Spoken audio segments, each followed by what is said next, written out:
back to the channel. If you haven't subscribed already, please do right now. I appreciate you stopping in.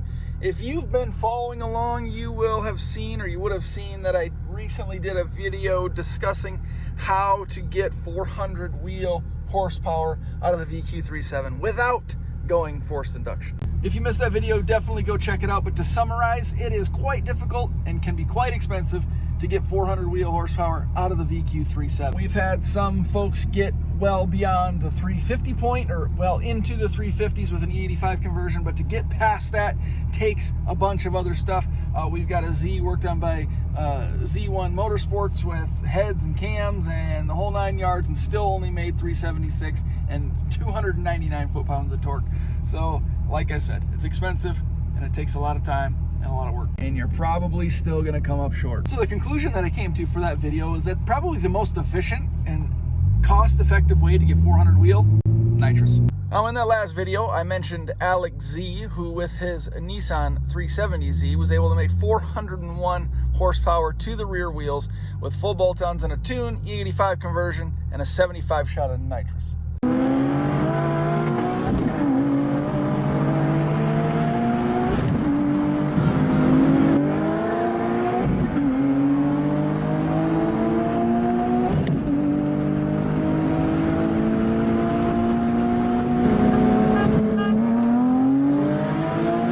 That car took a lot of abuse before the engine finally gave way. He raced and pushed that car on a regular basis, and it held up pretty well. But like I said, it eventually took all that it could handle. Personally, I haven't seen a large enough number of people with the VQ37 going to nitrous to know that it's a really safe and reliable alternative for this platform. There's some tuners that actually will tell you to stay away from nitrous with the VQ37. Others seem fine enough tuning for it. But to the point of this video, finally, is that after posting that easiest way to get to 400 horsepower video, I had a gentleman reach out to me from Puerto Rico.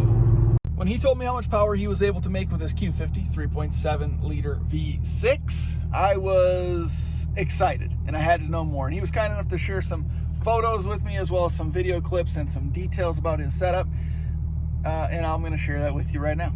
This is a very clean and simple setup, accompanied by some basic bolt-ons, including a 1320 Performance Y-pipe, 1320 Performance resonated test pipes, AFE Takeda intakes, and a custom MagnaFlow axle back, as well as throttle body spacers. This is a wet system from Nitrous Outlet, and I am told it is a 125 shot, and you are going to be pumped when you hear the numbers that this thing was able to put out. As we take a closer look at the system here, you get a look at the block that allows us to tap into the fuel system. A little more sophisticated one of these at Z1 Motorsports will run you about $60 or so, so not bad at all.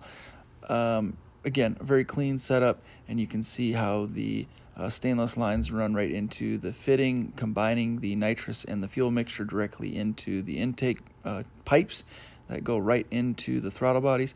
So you will need the metal intake tubes here. You won't get away with the silicone Z1 intake tubes like I have. We can see the solenoid bracket with all of our fittings here nicely hidden behind the engine cover.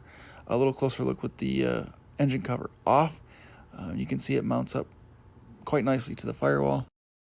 This is actually a pre-owned system, originally for an SRT8, so he was able to take that bracket, trim it slightly, and bend it a little bit in order to make it work for the Q50. So it just proves with a little bit of ingenuity and a willingness to think outside of the box a little bit, you can make it work to save a little bit of money. Now, taking a look through the opening in the back seat, you can get a glimpse of the bottle. At this point, I'm not sure it was completely fastened down, but you could see how clean you could get this setup to look with this car, with some convenient access to the bottle without opening the trunk. But I do love this picture, because when you do actually open the trunk, it looks like the nitrous bottle is under a spotlight, and that is pretty dope. He has the nitrous outlet controls here nicely located in the center console. Unfortunately, I'd have to get rid of my Amazon organizational tray, but that's a sacrifice I'd be willing to make. Before we get to the full dyno pull and a couple pulls on the street, I want to go over just a couple of details for you so you have an idea of what to expect with something like this. So we know with a nice nitrous setup, we can easily get into the $2,500, $3,000+ range, but for this pre-owned used system, this guy was able to get an incredible deal. And I'll just go through a couple of numbers. So the system he was able to pick up pre-owned was actually pretty complete, and he got it for $700, which is a great deal. So the system that he was able to get used was a 15-pound nitrous bottle, the nitrous lines, the aluminum bracket, I think the bracket for the bottle itself, solenoids, the WinMax window switch, and I think I said solenoids, right? So all of the real main components, $700, great deal. He said the rest of the pieces were about $200, and that included, let's see here, the nitrous nozzles, so the fittings that you saw go into the intake tubes, 2 of those, T-fittings from the solenoids, the braided lines from the solenoids to the fittings going into the intake tubes, and the fuel rail adapter, all of that for $200. So into it, $900 total. Again, it's a 125 shot Ecutech tune, 93 octane fuel. Let's see, Flecha Performance in San Juan, Puerto Rico. He said conditions weren't all that good. What did he tell me? It was about 94 degrees, 45% humidity. I would say typical Puerto Rico day in the summer. I asked about going 1 step colder plugs with this size shot, and he actually said everything looked good on the dyno during the tuning process, so they didn't even have to swap out plugs. He's done about 8 to 10 pulls so far, and he actually got me a couple of clips on the road, which I'll show you here in just a second. So maybe a dozen pulls or so with a 125 shot, and the car seems to be running just fine. So who knows? This might be a good way to go, guys.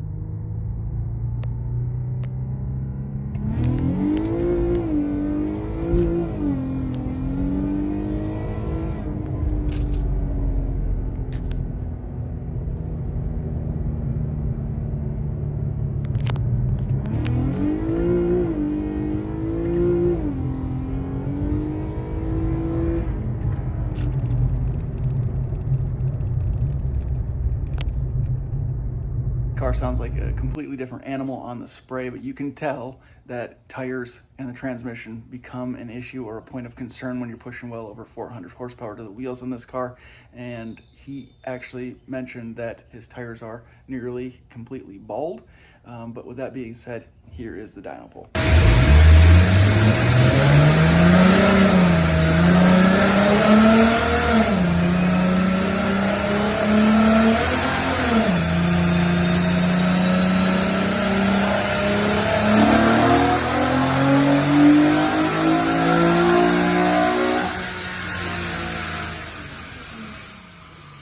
I know you guys want to see the final numbers, but I just want to reiterate the fact that he said the tires may have been slipping on the rollers, and there were no other changes to this car other than the modifications that he's made. No different plugs, no fuel, no different injectors, no fuel pump, nothing else besides the addition of a 125 shot of nitrous. Let's see that thing one more time.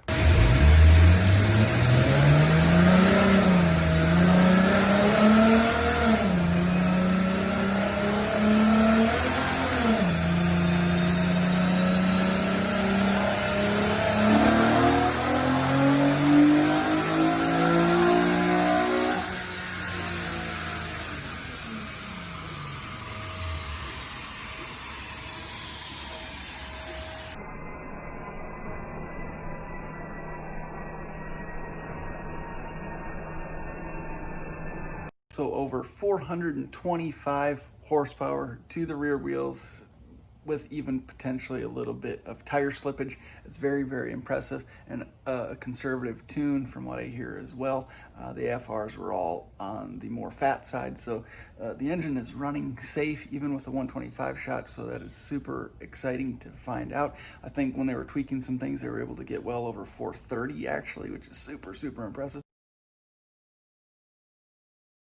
If you think about the supporting modifications that he has on this car in terms of intakes and exhaust, you can expect that car just typically to make about 330, 340 horsepower to the wheels on a dyno jet. So if you think about a 125 shot, getting 80 to 100 additional horsepower out of it seems about right. I mean, even if we forget about the 439 horsepower pull, because there's going to be guys that argue, oh, well, it's a really friendly, generous dyno, blah, blah, blah. But even if that was the case, 410, 415, 420, that's perfect. He has a private account on Instagram. I don't think he's got much, if anything, posted at all. I've encouraged him to post some more pictures and details about his car, and I'm not sure if he wanted me to do it necessarily or not, but with this kind of information out there, I think the people in the VQ community need to be exposed to it, so here it is.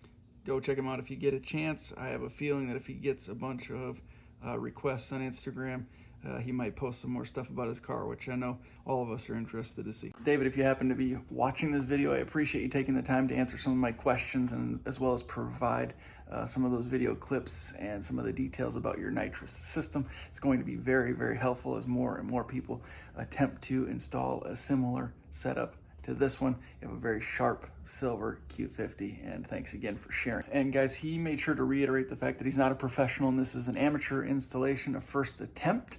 So take all of the information as you will, and I guess if you have any experience installing nitrous setups and you have any tips or tricks in addition to what you saw in the pictures, all the information is appreciated, because again, we're gonna have more and more people trying this as time goes on, and I think this will be a great video for a reference. So be sure to share it, add any knowledge that you might be able to contribute. All information, additional information is very, very valuable to this community, so please do share. I always appreciate a person taking on a a task for the first time, and especially one that works and works so well. Again, 8, 10, 11, 12 pulls on nitrous right now, and the car seems to be running fine as far as we know, so that's excellent news.